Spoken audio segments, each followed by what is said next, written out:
IPL founder Lalit Modi ने जब miss universe रह चुकी बॉलीवुड अभिनेत्री सुष्मिता सेन के साथ रिलेशनशिप में होने की बात सोशल मीडिया पर ऐलान कर दी, तब से सुष्मिता सेन को खूब ट्रोल किया जाने लगा था। कई तरीके के शब्दों और टैग्स को सुष्मिता सेन के नाम के साथ भी जोड़ा जाने लगा था, जिसमें से सबसे ऊपर था गोल्ड डिगर। बात कुछ भी हो, गोल्ड डिगर शब्द हमेशा महिलाओं के लिए ही इस्तेमाल किया जाता है। इससे पहले सुशांत सिंह की मौत के बाद उनकी एक्स गर्लफ्रेंड रिया चक्रवर्ती को भी मीडिया तथा बाकी लोगों ने गोल्ड डिगर कहकर संबोधित किया था। अब दूसरे तरीके से समझ लीजिए, आपने सोशल मीडिया पर कई ऐसे वीडियोस देखे होंगे जहां एक लड़का गरीब रहता है, तब लड़की उसके साथ घूमने के लिए मना कर देती है, लेकिन वही लड़का जब बड़ी गाड़ी लेकर उसके सामने आता है, तब लड़की उसके साथ घूमने चली जाती है। वीडियो के अंत में लिखा जाता है गोल्ड डिगर अलर्ट। लेकिन क्या आप जानते हैं गोल्ड डिगर शब्द का मतलब क्या होता है और कहां से आया ये शब्द? क्या कहती है ऑक्सफोर्ड डिक्शनरी, बताएंगे आपको। लेकिन उससे पहले नमस्कार, मेरा नाम है शांभवी शर्मा। आप जनता जंक्शन का स्पेशल सेगमेंट क्या आप जानते हैं देख रहे हैं। सबसे पहले शाब्दिक अर्थ की बात करते हैं तो गोल्ड मतलब होता है सोना और डिगर मतलब होता है किसी चीज को खोदने वाला। तो उस हिसाब से कोई ऐसा व्यक्ति जो सोना खोदने वाला हो।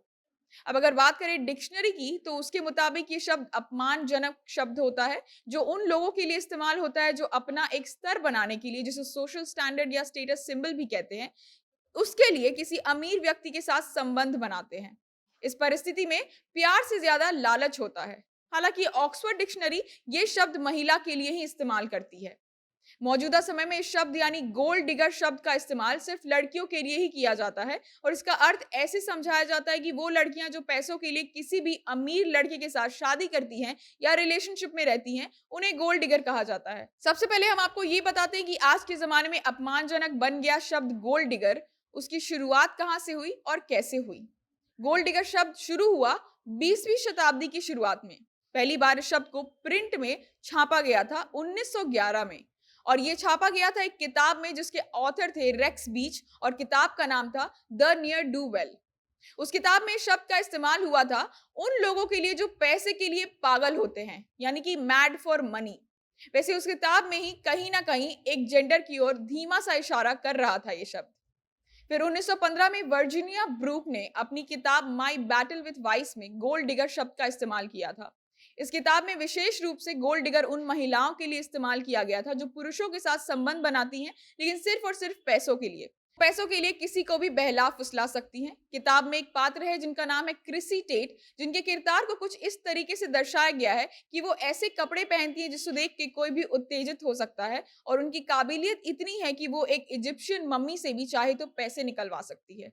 हालांकि इसके बाद 20वीं शताब्दी में ये शब्द ज्यादातर सेक्स वर्कर्स के लिए इस्तेमाल किया जाने लगा था, या फिर ऐसी औरतों के लिए जो किसी से भी संबंध सिर्फ और सिर्फ पैसों के लिए बनाती हैं। इसके बाद ये शब्द इतना ज्यादा खुलकर उपयोग नहीं होता था, लेकिन 1919 में अमेरिका के एक नाटककार एवरी हॉपवुड ने एक नाटक लिखा था जिसका नाम था द गोल्ड डिगर्स। उसी के बाद ये शब्द ज्यादा इस्तेमाल होने लगा महिलाओं के लिए। 20वीं सदी में ही एक शो गर्ल थी जिनका नाम था पेगी हॉपकिंस जॉयस। उस शो गर्ल ने करोड़पति आदमियों से शादी की, फिर तलाक लेती गई और ऐसा सिलसिला चलता गया। इसके बाद उस दौर में कई फिल्में और नाटकों में महिलाओं के किरदार को एक गोल्ड डिगर की भांति दिखाया जाने लगा, और देखते ही देखते समाज में महिलाओं के लिए गोल्ड डिगर शब्द का इस्तेमाल किया जाने लगा। इन्हीं नाटकों और फिल्मों के कारण गोल्ड डिगर जैसे अपमानजनक शब्द हमेशा महिलाओं के लिए और उनके साथ जोड़ा जाने लगा। हालांकि अभी के दौर में सामाजिक टिप्पणी करने वाले लोग मर्दों को भी उनके रिश्तों के आधार पर गोल्ड डिगर कहने लगे हैं, लेकिन तादाद बहुत कम है। हालांकि मजाक और टिप्पणी करने के उद्देश्य से इस्तेमाल करने वाला ये शब्द लोगों को बहुत ज्यादा आहत करता है, खासकर महिलाओं को, और उनके चरित्र पर भी खासा सवाल उठाता है। इसीलिए वीडियो के अंत में अनुरोध है कि अपने मन से लोगों को टैग देना बंद कर दीजिए जिससे उनको ठेस पहुंचे। वैसे सुष्मिता सेन ने तो तभी मुंह तोड़ जवाब दे दिया था उन ट्रोलर्स को जिन्होंने उन्हें गोल्ड डिगर्स कहा था, क्योंकि वो खुद से बहुत ज्यादा कुछ हासिल कर चुकी हैं अपनी जिंदगी में, और इसके लिए उन्हें गोल्ड डिगर बनने की जरूरत नहीं है। इसी के साथ ये जानकारी बाकी लोगों के साथ पहुंचाना मत भूले, वीडियो को शेयर करें। आप हमें फेसबुक पर देख रहे हैं तो पेज को लाइक करें, यूट्यूब पर देख रहे हैं तो चैनल को सब्सक्राइब करें। कैमरा विशाल संभाल रहे थे, आप जनता जंक्शन देख रहे थे। बहुत बहुत धन्यवाद।